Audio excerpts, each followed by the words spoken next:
శ్రీకాకుళం జిల్లా వంశధార నిర్వాసితులు మరోసారి రోడ్డెక్కారు. హీర మండలంలోని తులగాం రహదారి కూడలి వద్ద భారీ సమావేశాన్ని నిర్వహించారు. 2013 R&R భూసేకరణ చట్టం అమలు చేసే వరకు పోరాటం చేస్తామని వారు తీర్మానించుకున్నారు.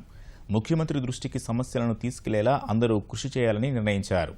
తమ సమస్యలు పరిష్కరించే వరకు పరిహారం పంపిణీ ప్రత్యేక కౌంటర్లను నిలుపుదల చేయాలని డిమాండ్ చేశారు. అంతవరకు పరిహారం పంపిణీ ఆపాలని తహసీల్దార్కు వినతి పత్రాన్ని సమర్పించారు.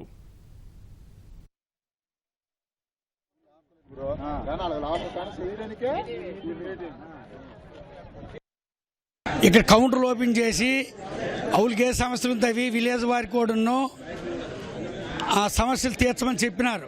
కానీ 2013 యాక్ట్ ప్రకారంగా ప్రతి సంవత్సరం మాకు క్లియర్ చేయాలనేసి ఆ 2013 యాక్టు వర్తించిన తరువాత ఈ కౌంటర్లు ఓపెన్ చేయాలా, అంతవరకు చెక్కులు కానీ నష్టపరిహారం కానీ ఏటి ఇవ్వద్దనేసి ప్రజలందరూ కోరిక మేరకు వినతి పత్రం ఇరమండల మండల తహసీల్దార్కి అందజేసినాము. 2013 చట్టాన్ని అమలు చేయాలని మా నిర్వాసితులందరూ వినయపూర్వకంగా ముఖ్యమంత్రి గారికి ప్రార్థిస్తున్నాం సార్. నిర్వాసితులందరూ కూడా నియర్లీ 300 మంది పైన వచ్చారు.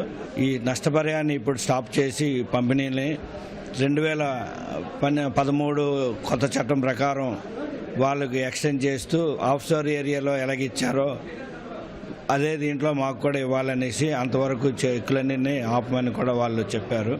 దీనిపైన వాళ్ళు ఇచ్చిన రిప్రజెంటేషన్ పై అధికారులకు నివేదన పంపిస్తున్నామండి.